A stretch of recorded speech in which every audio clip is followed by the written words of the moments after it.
Olá, muito boa tarde a você conectado conosco aqui pelo Notícias Agrícolas. Está começando mais um boletim do mercado do boi, boletim que acompanha diariamente a evolução dos preços e dá para dizer que o mercado segue firme. Estamos aí evoluindo, entrando aí ao longo do mês de outubro e aparentemente a firmeza do boi gordo continua. Será que tem limite? Será que tem teto? Será que tem fatores que podem impedir essa evolução mais forte dos preços?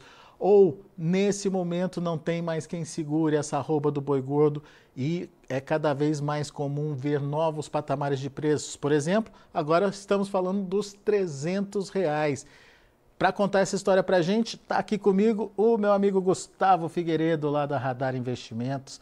Seja bem-vindo, meu amigo. Obrigado mais uma vez por ajudar a gente a entender um pouquinho da dinâmica de precificação aí do mercado e principalmente dessa evolução rápida dos preços da arroba, né, Gustavo? O que tem de novidade e esse boi de R$ 300 que era meio que um sonho aí do pecuarista, está virando realidade, Gustavo? Seja bem-vindo. Boa tarde a todos. Acabou de ser boa tarde, meio-dia. Isso Valeu, aí. Alexandre, sempre pelo convite. Na verdade, o 300 em São Paulo ele já aconteceu alguns dias atrás, né, Alexandre? O que a gente não sabia é se o 300 viraria realidade em vários frigoríficos ou não, né? E outros estados. Então, hoje, entre ontem e hoje, o Mato Grosso do Sul, que não tinha pago o 300 ainda pagou. Essa semana também, em Minas Gerais, alguns pontos de Minas, frigoríficos menores também pagaram. Por enquanto, os frigoríficos que pagaram 300, Alexandre, são frigoríficos de mercado interno, tá? São frigoríficos menores, não os grandes, os grandões que a gente costuma dizer, tá? E São Paulo, a mesma coisa. E São Paulo já existiram vários negócios de 300 em vários frigoríficos. Então, a gente pode dizer aí que o frigorífico está virando o R$ 300 está virando um patamar aí de várias negociações entre esses três estados, Alexandre. Praticamente, vamos dizer assim, que o 300 está se consolidando. Ô, Gustavo, mas qual que é a sua perspectiva, né? Dá para ir mais? São Paulo, por exemplo, já teve negócio acima dos 300, né?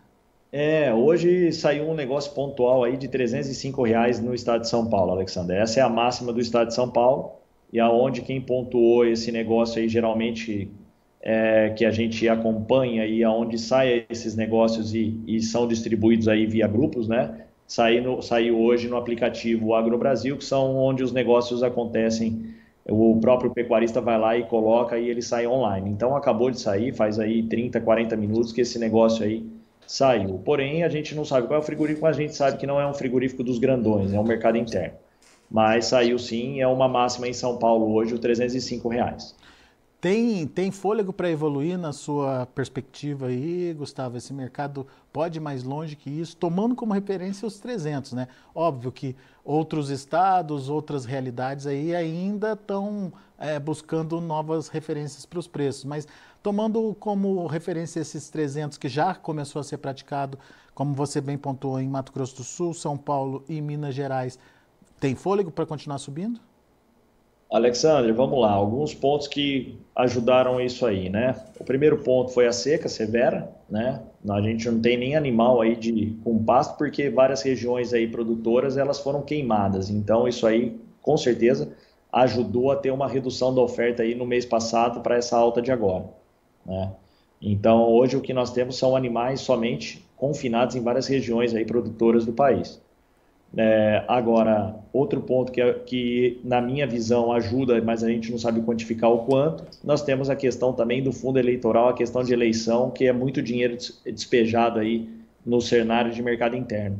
E o terceiro ponto que ajudou a tudo isso, Alexandre, que somou tudo isso aí, querendo ou não, é a exportação que a gente atingiu aí 12,5 toneladas dia. Isso é recorde do recorde, onde a gente exportou 250 mil toneladas no mês de setembro, Alexandre. Então, somando esses três fatores, é um combo explosivo aí, que é o que a gente viu acontecendo na arroba, saindo de 235, 240 para esse 300 atual. Logicamente que a margem no passado ela era muito melhor para todos, né? Tanto para o frigorífico até para o pecuarista, quando ele atingiu 250, 260, ele já existia margem dentro do animal confinado. Agora, entre 290 e 300 dentro do estado de São Paulo, a gente pode dizer que a margem ela é muito mais positiva para o lado do pecuarista do que para o lado da indústria, que vem reduzindo margem, logicamente, com esse ganho, com esse aumento dos preços do valor da arroba. Agora, dos 300 para frente, o 300, querendo ou não, é aquele número que a gente diz é um número cabalístico, né, Alexandre, para o momento, né? E é um número que é uma retomada de preço bem expressiva no curto prazo. Agora, dali para frente, que eu acho que é o que vai medir se ele tem fôlego para ir mais ou não, Alexandre, vai ser a hora que essa carne aí entre o 280 e o 300 começar a chegar no consumidor, e a gente vê como que vai ser essa saída. E outro ponto é se a exportação vai continuar performando da mesma forma. Muito bem. Bom, então vamos lá, Gustavo. Pontos que fizeram o preço subir. Eleição, apoiando a demanda interna, exportação recorde em setembro e a seca, obviamente, reduzindo aí a oferta de possível gado aí que estava no pasto ainda. Vamos dizer assim, né, Alexandre? Agora, pontos de atenção, digamos assim, que podem ser limitadores aí, então. Carne cara no varejo, dá para considerar isso, então, Gustavo? Eu acredito que a gente pode considerar assim, né, Alexandre? Talvez ela possa dar o tom. Agora, se isso aí não for um limitante, aí a gente vai ver até onde vai ter essa oferta, né? E o segundo ponto, né, Alexandre, que é uma questão de atenção, é que todo mundo sabe, ou pelo menos conversávamos sobre isso, né? Vários tinham o mesmo entendimento, é que de outubro a novembro a gente tinha uma concentração maior de animais confinados do que tínhamos entre agosto e setembro. Agora, em que momento que esse animal, se realmente existir, vai sair com um fluxo maior? Primeiro, a maioria desses animais já estão contratados nos frigoríficos maiores. Então, os frigoríficos maiores, os grandões que têm contrato, que é o a termo ou o contratual, esses frigoríficos, daqui para frente, do dia 10 de outubro aí ao dia 10 de novembro, 20 de novembro, eles vão estar com as escalas um pouco mais formadas do que estavam no passado. Ou seja, isso pode fazer com que o ímpeto da alta dos grandes frigoríficos diminuam, ou seja, eles não acompanhem sempre a alta que está vindo do mercado interno, porque é o mercado interno que vem puxando esses novos preços, né? O segundo ponto de atenção é olhar o consumo interno, a demanda interna pós-eleição. Se realmente a eleição existiu uma pressão altista devido a esse combo da eleição, ou seja, esse fundo eleitoral, esses 5 bilhões que foi despejado no mercado interno, e isso fizer efeito negativo daqui para frente, de não ter mais este valor financeiro disponível aí no mercado interno para esse consumo de carne, esses churrascos desse período aí de eleição, isso aí reduzir a demanda do mercado interno, Alexandre, junto com os preços novos que vão chegar na gôndola no futuro, e isso aí travar a venda, automaticamente a reposição de carne vai reduzir, aqueles frigoríficos de mercado interno vão reduzir a demanda por animais terminados e automaticamente chegamos num patamar ótimo, ou seja, de preço teto. A partir do momento que isso acontece, Alexandre, e vai começando a reduzir a porteira, é aquilo que a gente fala, às vezes tem pouco boi, mas o frigorífico não quer comprar muito, então eles fecham a porteira, em vez de matar 200, matam 100, em vez de matar 1.000, matam 600. Se isso ocorrer nesse período daqui para frente, é o que pode desencadear talvez aí uma realização dos preços, né? Ou seja, subimos 50, 60 reais e cair 10, 15 reais. Agora, hoje, neste momento, isso está acontecendo? Não, ainda estamos num cenário muito firme, com as escalas não evoluindo e com preços máximos a cada dia. Quais são os preços máximos a cada dia? 290 virou preço máximo no estado do Goiás, é um preço novo. 300 é um preço novo no MS, 300 é um preço novo em Minas e 300 a 305, aí, que é um negócio pontual, preços já estabilizados dentro do estado de São Paulo. Gustavo, você trouxe aí muito precisamente os pontos de atenção, mas tem alguma coisa que a gente precisa ficar ligado? Por exemplo, escalas de abate é uma boa referência para entender aí como é que está essa situação da oferta, da demanda, e se o frigorífico vai continuar ou não demandando? Sempre, Alexandre, sempre escala de abate a gente fica atento. A gente fica atento a duas coisas, logicamente, no dia a dia, que são mais fáceis de analisar mais rápido, né? É a oferta disponível no mercado naquele dia, ou seja, abriu o balcão de 300 nesses estados, comprou o boi? Comprou muito volume? Porque se abre o 300, você fala assim, nossa, é um preço muito bom. Abriu 300, mas comprou e as escalas alongaram uma semana, 2 semanas em 2, 3 dias, isso é um ponto de atenção onde a gente vai analisar que aquele 300 virou teto e não vai virar balcão. Ou seja, compra durante poucos dias e já recua o preço. Então, é um ponto de análise, é a oferta que disponível naquele determinado preço, né? Mas eu vim de uma escola de frigorífico, né? Eu trabalhei há 5 anos dentro de um frigorífico chamado Bertin na época, de 2004 a 2009, mais ou menos, 2010 eu fiquei ali. Então, o que a gente via muito em compra de gado, Alexandre? Que em movimento de alta expressiva, o volume reduzia. A partir do momento que existia uma oferta pontual grande e existia o primeiro recuo, é onde aquela oferta aparecia, né? Então, o meu diretor sempre falava, boi subindo, nunca entra oferta grande. Recua 1, 2, 5 reais para ver o que acontece. A oferta que está guardada, né, ou que está escondida, ela aparece da noite para o dia. Por quê? Porque se o boi está subindo 5 reais a cada semana, por que você vai vender, se você tem 5 mil bois, você vai vender 5 mil bois de uma vez? Agora, se a perspectiva, a expectativa da outra semana é de queda, aí você tem que colocar todo aquele volume de uma vez se ele já está terminado, né, Alexandre? Como nós estamos num cenário ainda de alta e a cada semana preços novos, o que vem aparecendo no mercado de animais terminados, ele é pontual. Agora, se no primeiro dia de recuo ou estabilização de preço, ou uma oferta maior em determinado valor, aparecer mais oferta, é que existia uma oferta represada. Agora, isso aí nós só vamos saber, Alexandre, o dia que isso acontecer. Por hora, nós temos que ir analisando dia a dia e a cada dia que passa, vamos dizer assim, que nós temos que ficar mais atento, porque nós já saímos de 240 para 300, talvez do 300 para o 310 o tempo seja muito maior para que isso ocorra agora R$ 10 aí por arroba, né, Alexandre? É. Então, a cada dia que passa é mais atento para quê? Para a gente realizar o negócio e se a gente está com alguma oferta na mão, esperando preços maiores, eu acredito que agora nós temos que ir vendendo, se isso já não está acontecendo, em alguns casos, pelo menos vendendo agora um voluminho um pouquinho maior para ir fazendo uma média muito boa nesse momento. Boa. Inclusive tem uma pergunta pertinente aqui do Aurélio. Aurélio Rosa está participando com a gente. Arroba de 300 é um número que todos os pecuaristas já estavam querendo há muito tempo. A pergunta é, o mercado consumidor compra essa carne nesse valor hoje? E eu vou além um pouquinho, Gustavo, você já falou disso, né? Esse boi de 300 já chegou lá na gôndola para o consumidor? Não chegou, Alexandre. Não, né? Boi de 300 não chegou. Esse é o ponto, né? Ele não chegou e a gente sabe que o problema não é o repasse do frigorífico, mas o quanto depois isso aí vai estar lá na gôndola, porque tem mais a margem do repasse, né, Alexandre?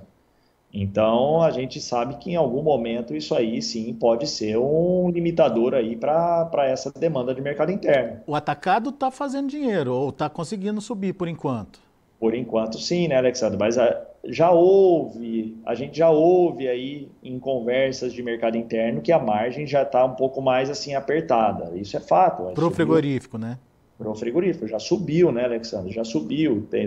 Tem a questão o dólar já foi repassado, tudo isso. Nós temos uma carne ainda mais barata do mundo. Então a exportação nossa continua performando perfeitamente. Aí a gente não sabe o que vai ser daqui novembro para dezembro, onde a exportação ela reduz um pouquinho nesse período. Então nós temos vários pontos de atenção. Agora essa pergunta, se esse repasse vai ser feito ou não, e vai ser a saída da carne vai ser a mesma que saiu até então, isso aí é uma pergunta que é o que eu falo que a gente tem que ficar alerta e agora o controle de quem ainda não fez toda a sua venda e tem muito volume de animais para sair daqui para frente, ela tem que ser ainda mais próxima dia a dia, né, Alexandre? E não deixar o mercado acontecer, ou de repente do nada vem uma queda, porque a hora que a queda vier também, ela vai vir também, querendo ou não, numa proporção um pouquinho mais forte do que foi, igual foi essa alta, que foi uma proporção muito forte. É. Mas É, também não voltando naqueles patamares, né, Alexandre? Eu acredito que a gente, com essa alta de agora, logicamente, a gente mudou de patamar aí, é onde a gente deixou de trabalhar no fundo do poço e a gente está trabalhando num médio muito melhor aí em relação ao preço da roupa. o Marcelo Rocha tá dizendo aqui sobre essa questão da gôndola. A gôndola não mudou quando baixou os preços. Agora, se quiserem vender, não vão poder mexer também com os preços. Sabemos que isso não acontece, né? Para baixar vai muito mais lento, para subir é rapidão, né, Gustavo? A verdade é uma só, Alexandre. A demanda na arroba de 240, 250, 260, a saída é muito perfeita, ela é bem equilibrada em relação à demanda do mercado interno, né? Ela tem uma boa aceitação. Agora, a aceitação de um animal de 300 acima, para isso aí na margem em relação a quem está comprando, ela já tem aí um limitador maior. E a gente sabe que carne tem esse problema lá na ponta final, né? Se fica mais caro, o consumo retrai mesmo, né, Gustavo? Vai em busca da proteína mais barata, né?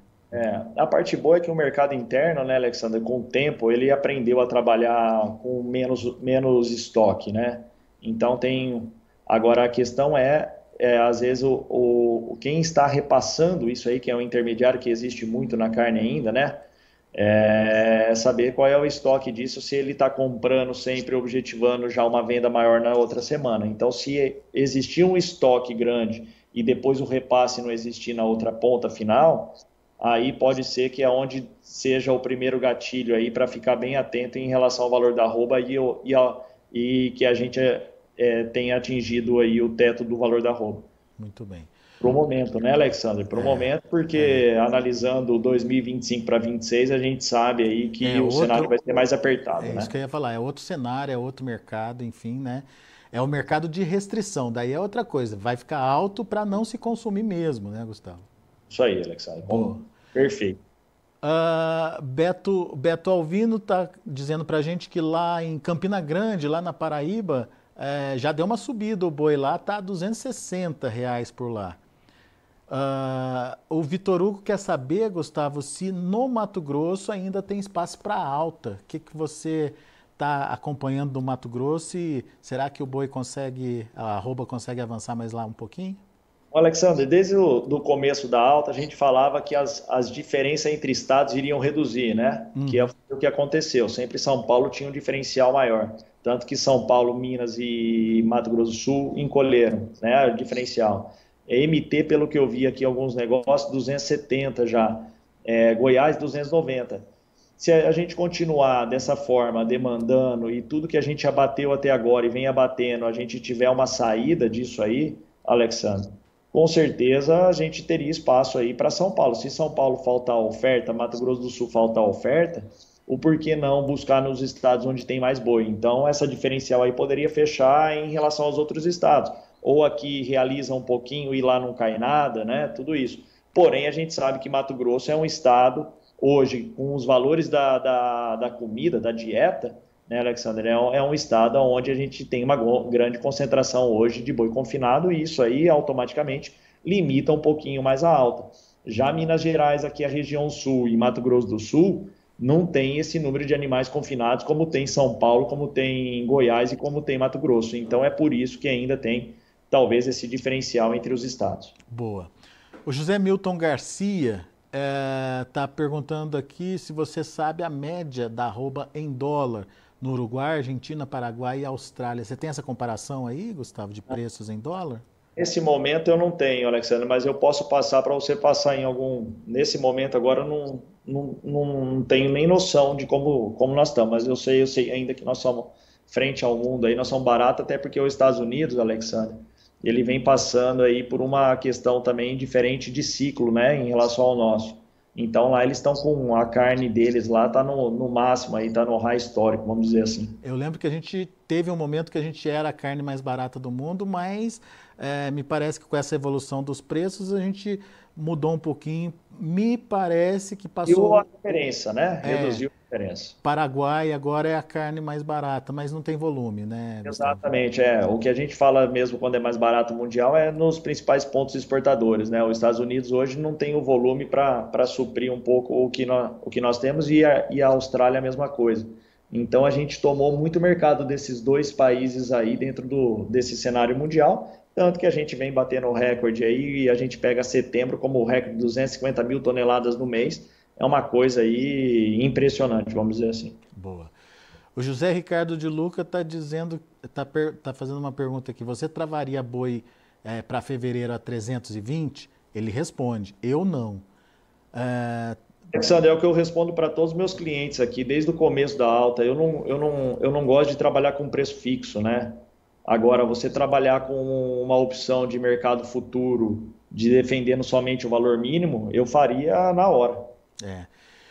Vamos pontuar a diferença, né, Gustavo? Porque o pessoal tem batido na gente aqui, falando que a gente indicou venda futura, negócio futuro. A gente indicou garantia de preço, que é diferente de venda futura. Quando você trava o seu boi, por exemplo, num termo, óbvio que aquele preço vai estar fixo e você precisa se defender de variações lá na frente, daí você usa as opções. Então Exato. precisa casar, né, as operações para não correr esse risco que quem só fez a venda a termo correu esse ano, certo? É, quem fez a venda a termo, Alexandre, porque existia muita margem na operação, né? Muita gente travou boi entre 250 e 260 para outubro. É, Fixo. é. Fixo, né? E porque existia margem, Alex. Tem Mas gente. ainda assim não perdeu dinheiro, né, Gustavo? É isso que é Não, importante o destacar, problema é né? se ele não tem a reposição. Então, mesmo aquela margem sendo muito grande, quando ele vai repor, ele na verdade, aquela margem não foi a mesma, porque ele tem que repor e a reposição está muito mais cara, né? É por isso que eu falo, se não tem a reposição, você tem que trabalhar somente com a put, né? Ou seja, que é o seguro de valor mínimo. Esse é o ideal. Por quê? Porque você gasta R$ 2, R$ 3 ali de seguro, se o mercado subir, você participa inteira da alta. Agora, se você fez o fixo, o ideal é você comprar alguma call, que é um seguro de alta, R$ 10, R$ 15 acima do valor da sua trava, para ficar um pouco mais condizente com a realidade em relação ao custo desse seguro, para se o mercado sobe, você participa dessa alta. Então, tudo depende de cada cenário, de cada produtor, porque tem aquele produtor que é renda fixa, que ele trava e não tem problema se a reposição subir. Tem aquele produtor que não tem a reposição, mas ele vive desse mercado e ele vai ter que repor de qualquer jeito agora mais caro. Esse cara tinha que fazer a trava de seguro para alta, se ele fez fixo. Tem o cara que só usou a put porque ele não repõe nesse período, então ele gasta R$ 2, R$ 3 e ele participa toda da alta. Então eu tenho cliente aqui que travou put de outubro de 235 achando bom. Ou seja, mas o Gustavo, ele gastou quanto? Ele gastou R$ 2 por arroba. Só que agora ele está vendendo o boi dele a 290. Por Pois quê? é. Porque ele defendeu o 235 se viesse algo com muita oferta no período, se o boi tivesse vindo para 200, igual aconteceu ano passado. Agora, nossa, mas ele gastou R$ 2. Tá bom, ele gastou R$ 2, está vendendo a 300, menos 2, ele está vendendo a 298. Ele não está fora do mercado, né, Alexandre? É. Então, aqui comigo, pelo menos, aqui 90% das travas foram feitas via seguro de valor mínimo e não valor fixo. É. E eu acho que quem não tem reposição e que vive disso aí, vai a cada ano voltar e repor esse animal, ele tem que usar mais as opções. E a parte boa de opção, Alexandre, é que ele foge daquele questão de ajuste diário do dinheiro. Ele paga aquele valor e o risco dele acabou, não tem mais risco dele perder nada. Então, respondendo ao José Ricardo aqui, até trava 320, mas não deixa de ter a opção de participar do mercado se o mercado vier a subir, certo, Gustavo? Exato. Nesse caso, se ele travar 320, exato. Se ele se ele quiser travar um mínimo de 300 para fevereiro, se o mercado futuro tiver 320, ele trava um mínimo de 300 para fevereiro. Qualquer erro que der dentro da operação, pelo menos o 300 ele vai ter lá na hora da venda. Boa, muito bom. Bom, Gustavo, eu não poderia encerrar essa nossa conversa perguntando para você o que está gerando bastante comentários, né, principalmente nas redes sociais, nos grupos de WhatsApp, sobre essa mudança do indicador, né? Indicador que serve de referência para para os contratos lá da Bolsa, deixa de ser CPEA, passa agora a ser Datagro, agora não, a partir de 2025, a partir de fevereiro de 2025. Exato. Como é que você está vendo essa mudança? O que você espera dessa mudança? Enfim, e o que o pecuarista tem que ficar atento, Gustavo? Bom, vamos lá. O Datagro, o primeiro ponto, eu vou começar pelos pontos que eu não gostei da notícia, não que eu não goste do indicador, tá? Primeiro ponto é que eu achei uma falta de consideração com o mercado todo do boi gordo, que opera a bolsa, que vive disso aí, dos corretores, de pecuaristas, de não serem ouvidos em relação a essa mudança, né? Não existiu aí uma pesquisa dentro do mercado que vive da B3 e que vive da B3 há muitos anos, né? E que vem fazendo referência a isso aí há muitos anos. Foi uma notícia que entrou do nada, que apareceram do nada e apenas eles fizeram reuniões para comunicar a alteração. O mercado não foi ouvido em relação a essa mudança. Então, esse é o primeiro ponto e esse é um erro que não tem nada a ver com o Datagro e não tem nada a ver com o CPEA, é um erro da B3, né? Então, eu acho que o mercado que é referência em relação ao número de contratos hoje, de 45 mil contratos, eu tenho um grupo, Alexandre, com mais de 305 membros. Dentro desse grupo existem corretores, existem pecuaristas que usam bolsa, existem corretoras, né, como a própria minha aqui, que não foram ouvidas em relação a essas mudanças, né? Então, nós estamos falando aí de um mercado, pelo menos aí de 60%, 50% da bolsa, não foi ouvida sobre essa mudança. Então, eu acho que a B3 tinha que ter uma consideração maior por quem faz esse mercado funcionar. Esse é o primeiro ponto. Ou agora o ponto em relação ao indicador, Alexandre. Infelizmente, eles vão mudar o indicador no momento onde parece que o indicador CPEA se ajustou, que faz alguns meses já que não há o que reclamar desse indicador. Porém, isso aí não há nem mais o que a gente conversar, porque já está definido que a partir de fevereiro é Datagro. Agora nós, que vivemos aí do mercado futuro, que somos do mercado pecuário, que vivemos desse mercado e respiramos desse mercado 24 horas, o que nós vamos fazer daqui para frente, Alexandre? Nós vamos fazer toda a ajuda possível para que esse indicador seja coerente com a realidade. E é isso que nós vamos tentar fazer. Agora, qual é o ponto de atenção que o pecuarista tem que ter e por que ele tem que ajudar a informar cada dia mais negócio agora para o Datagro a partir de fevereiro? E por que nós temos que fazer essa ajuda para que o indicador não seja só formado por dados da indústria? Hoje o Datagro, segundo o próprio Datagro, na reunião de ontem que eu participei da B3, falaram, pelo que o pessoal falou, que o próprio Datagro falou que as médias geradas do indicador Datagro, 90% vem da indústria.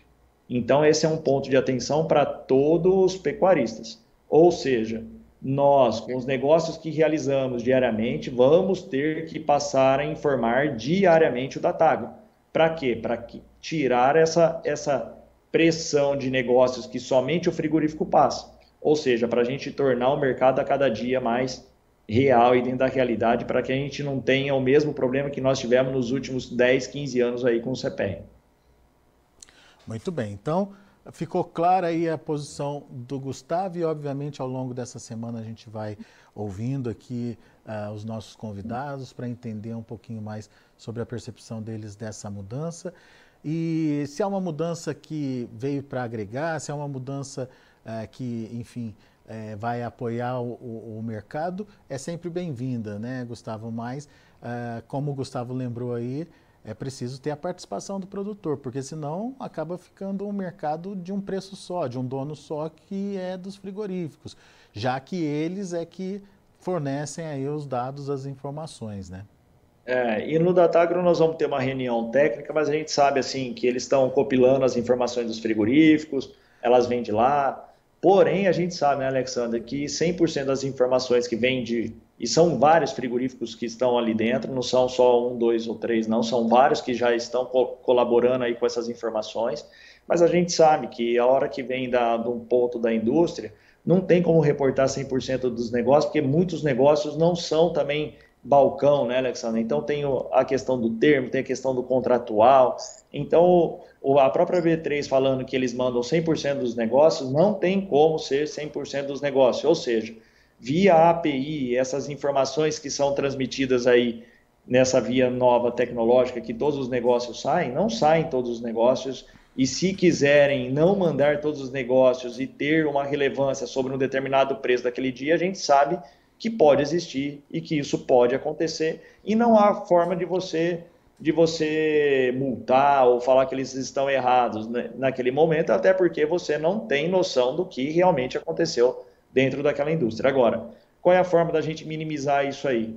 É a gente colaborar também com as informações do pecuarista. O que a gente fazia para o CPEA, passando os negócios diariamente, nós vamos ter que transferir só a base de dados de CPEA para o Datagro, e a partir do momento agora que o Datagro é a vitrine, né, Alexander? A partir de agora, aqui também eles vão começar a sentir na pele as reclamações, como vão ser, se estão gostando ou se não estão gostando, porque até então a gente fala assim que a Datagro não tinha reclamação e o CPEA tinha, é porque o CPEA é a base de liquidação da Bolsa. Agora o Datagro sendo a base de liquidação da Bolsa, nós vamos ver como vai ser essa questão e esse tete a tete junto com todos os canais, o pecuarista, né, o especulador de bolsa ali, o cara que fica na bolsa, a corretora, para saber até então como está esse dia a dia. Agora, eles têm que ficar muito atentos, eles têm que trabalhar muito bem e redondo, até porque a gente saiu aí de 20, 25 mil contratos em aberto na Bolsa, e nós estamos fazendo agora uma alteração no momento onde a Bolsa está robusta, ela está ganhando corpo no boi gordo, né, Alexandre? Nós estamos trabalhando aí entre 45 e 50 mil contratos em aberto. Então, a gente praticamente dobrou dos últimos meses aí o número de contratos abertos na Bolsa. Então, nós estamos fazendo uma mudança no momento onde o mercado estava ganhando corpo novamente. Então, uma mudança numa hora que o negócio está bom, ela nunca é boa nesse momento. Porém, nós vamos fazer de tudo aí para que o Datagro aí seja...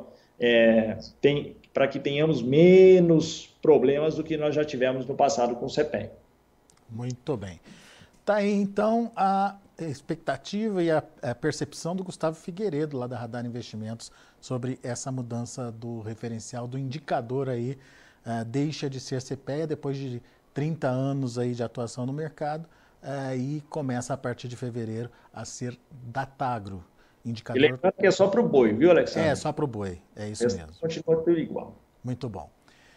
Gustavo, obrigado, meu amigo. Obrigado a todos vocês que participaram com a gente aqui pelo chat do YouTube também. É sempre bom ouvir vocês e principalmente entender as dúvidas que vocês estão tendo aí em relação ao mercado e, obviamente, fazer essa troca de informações com os nossos convidados. Não se esqueçam de fazer inscrição no canal, não se esqueçam de deixar seu like, seu joinha e acionar o sininho ali para ser avisado quando a gente estiver ao vivo com o nosso convidado. Gustavo, grande abraço para você, até a próxima, meu amigo. Até a próxima, um abração. Tá aí mais um momento especial aqui sobre o mercado do boi gordo, análise trazida pelo Gustavo Figueiredo, muitas informações importantes nessa conversa com ele.